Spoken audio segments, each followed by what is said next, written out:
Wow, I'm kind of depressed a little bit. We got to get Yeah. back in our living situation, back to living what we know because we're training for it 9 months. Mike Tyson stunned audiences with a bombshell revelation during his live interview with Steve Covino and Rich Davis on Fox Sports Radio.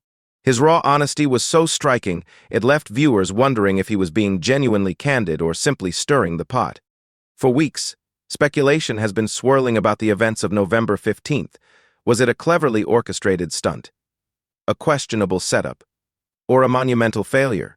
Tyson's latest comments only deepen the mystery, keeping everyone guessing.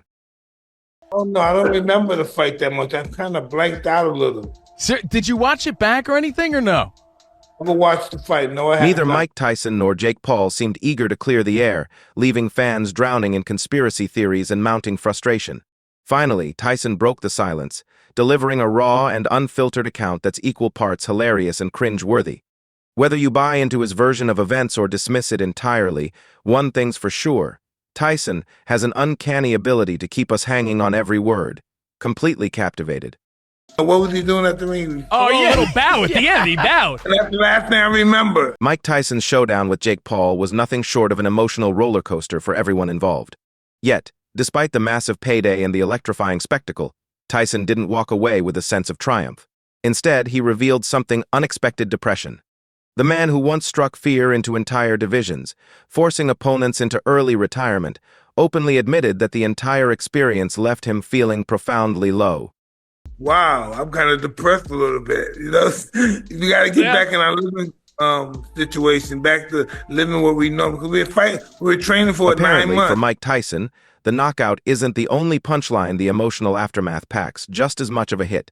After 9 grueling months of training, all leading up to one night under the glaring lights, Tyson woke up the next morning to a sobering realization: life goes on. He likened the experience to free falling from an emotional high of vivid and raw description that only someone like Tyson could capture so perfectly. About what's next. It was the real fight. Then there's the fight itself. For a man whose career is a highlight reel etched into every boxing fan's memory, Tyson had surprisingly little to say about this one, practically nothing.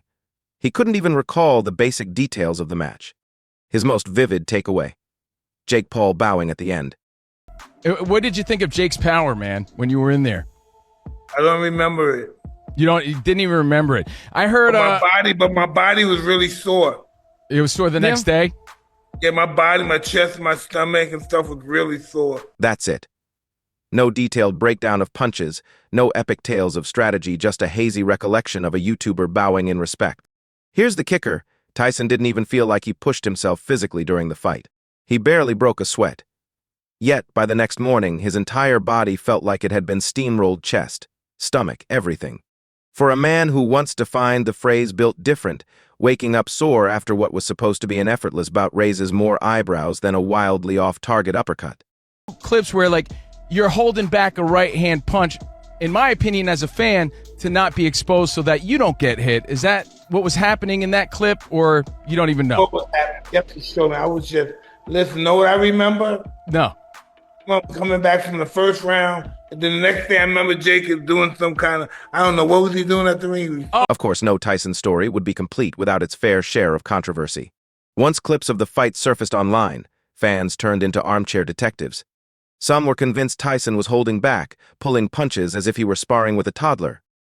Others chalked it up to the inevitable march of time, arguing that a 60-something Tyson simply couldn't unleash the same devastating bombs anymore. Oh, not at all. Listen, I wouldn't have realized any of it if it went 3-minute rounds. I didn't realize it. And then there were the skeptics who insisted the whole thing was staged, a carefully crafted drama to keep the Jake Paul saga in the spotlight.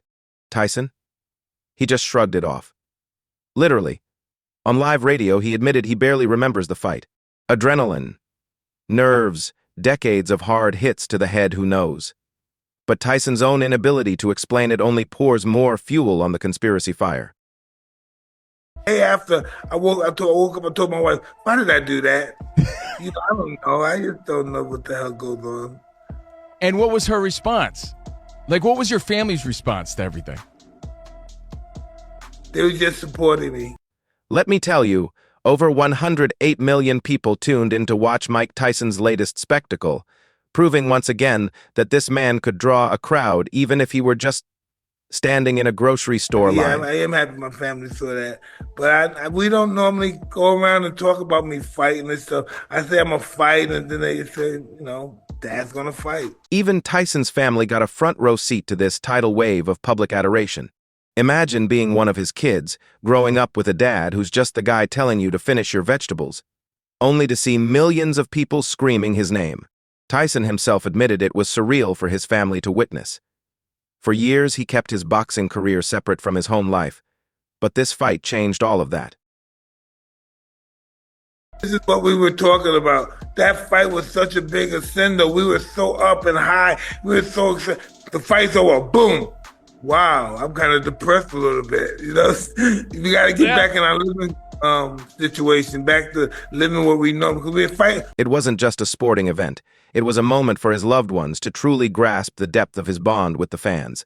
For Tyson, seeing his kids experience that level of admiration firsthand was nothing short of heartwarming, as heartwarming as it gets for a man whose life has been a mix of triumph and chaos. They have to be training. Now, Mike, Jake punches hard. He does. I know. He's a big dude, man. Body hurts so bad. But because this is boxing and Mike Tyson, nothing ever ends on a purely wholesome note. The feel-good vibes lasted all of 5 seconds before the internet did what it does best: ignite a firestorm of controversy. As soon as the final bell rang, accusations of rigging flooded in. A viral clip showing Tyson seemingly holding back punches spread faster than a meme, and suddenly everyone was an armchair detective. Was Tyson protecting Jake Paul? Was this some scripted WWE-style drama, or just Tyson being, well, Tyson? The theories were endless, and the debate was as fiery as the fight itself. Jake Paul's promotional team wasn't having any of it. They clapped back hard, calling the accusations insulting, and reminding everyone that the fight was fully sanctioned, adhering to professional boxing rules. They even threw in some shade, accusing critics of undermining the hard work both fighters put into the event. But here's the thing: boxing fans are nothing if not persistent. At 58 to do it, finally. I don't know. Let's fight, Jake. We talked about it for years. Let's just do it. Then, in true Tyson fashion, he added fuel to the fire with his post-fight interview. When asked about specific moments fans claimed looked suspicious, he simply shrugged and said he had no idea what they were talking about. Combine that with his earlier admission of not remembering much from the fight, and you've got a recipe for peak internet speculation. Was he being brutally honest, or was this his way of dodging tough questions? The ambiguity only made the whole situation even juicier. I see. Is that your house right there? Yeah, I was going to say, you're living in a beautiful place. Yes, I am. Looks like you're living large right now. Very fortunate. I'm very fortunate. Yes, thank God. Allahu Akbar. But Tyson didn't let these accusations hold him back. Instead, he built an entirely new empire, starting with his cannabis brand, Tyson 2.0. Let's take a moment to appreciate the genius behind this venture, because only Tyson could turn one of the most infamous moments in sports history into a best-selling edible. You lit up Tyson 2.0. Last time we saw you in Vegas, you handed me a bag of your Mike Bites, the edibles. Fantastic. I loved them. Yes, I'm talking about Mike Bites, those ear-shaped gummies that pay homage to his iconic 1997 showdown with Evander Holyfield, where Tyson famously bit off part of Holyfield's ear. You'd think it'd just be a gimmick, right? Nope. It's turned into a full-blown moneymaker, with sales soaring faster than a Tyson uppercut. The man's transition from heavyweight champion to cannabis mogul is so seamless, it almost makes you wonder if he had this plan all along. You got Tyson 2.0. Well, tell us what we got to be trying, and what do you recommend for a guy that's open to this? Hey, I recommend you try everything. Yeah? Open your mind up? You try everything, yeah. But Tyson 2.0 isn't just about novelty snacks, it's an empire in the making. Tyson's keeping the buzz alive with teasers of what's coming next, like his upcoming Netflix special. This isn't just another half-baked documentary, it's a project set to capture all the wild, unfiltered, and hilarious parts of Tyson that fans have come to love. He's stepping back into the entertainment spotlight, where he's already had hits like The Hangover. Fans can't wait to see what he'll do next, and honestly, neither can we. Well, I think it's going to be the ass now, but... The Tyson butt cheeks. I don't know, guys. Yo, Mike, you should come out with an edible, Tyson's butt cheeks, right? So that people can eat it. Oh, I like that. You like that? Tyson's cheeks. Yeah. Oh, sweet cheek. Yo, Tyson's sweet cheeks. I can see it now. you know what? And then there's the butt cheeks moment. Yes, that moment. Tyson, ever the Plautueats, joked about launching an edible called Sweet Cheeks after his post-fight derriere became a viral sensation. What started as a joke could very well turn into a real product knowing Tyson.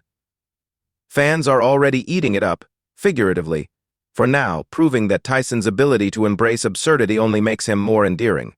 When you can turn a meme into a marketing idea, you know you've reached peak cultural relevance.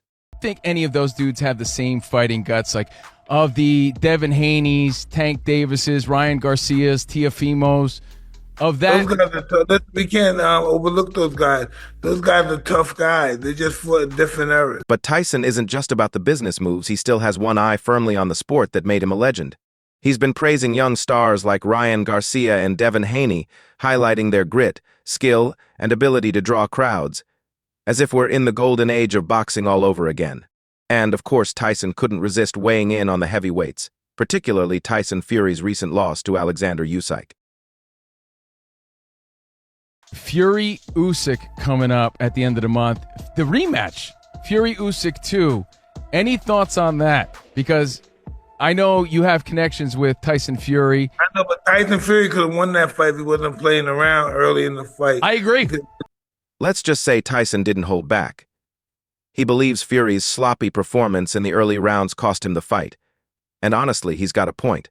It wasn't a harsh critique, more of a tough love reminder that even the best need to stay sharp. Fury looks up to you so much. Did you feel bad going against him? I don't even know how that happened, but it happened. I don't know how that happened. I don't know how the hell With a that rematch happened. on the horizon, Well, Mike- Tyson's comments have only heightened the anticipation and maybe added a little extra pressure on Fury to get his act together. This is what makes Tyson so captivating. He's not just a retired fighter cashing in on his name, he's a walking, talking, endlessly entertaining force of nature. Whether he's redefining his brand, analyzing the sport he loves, or turning viral moments into business opportunities, Tyson is proving that his legacy isn't just intact, it's still evolving.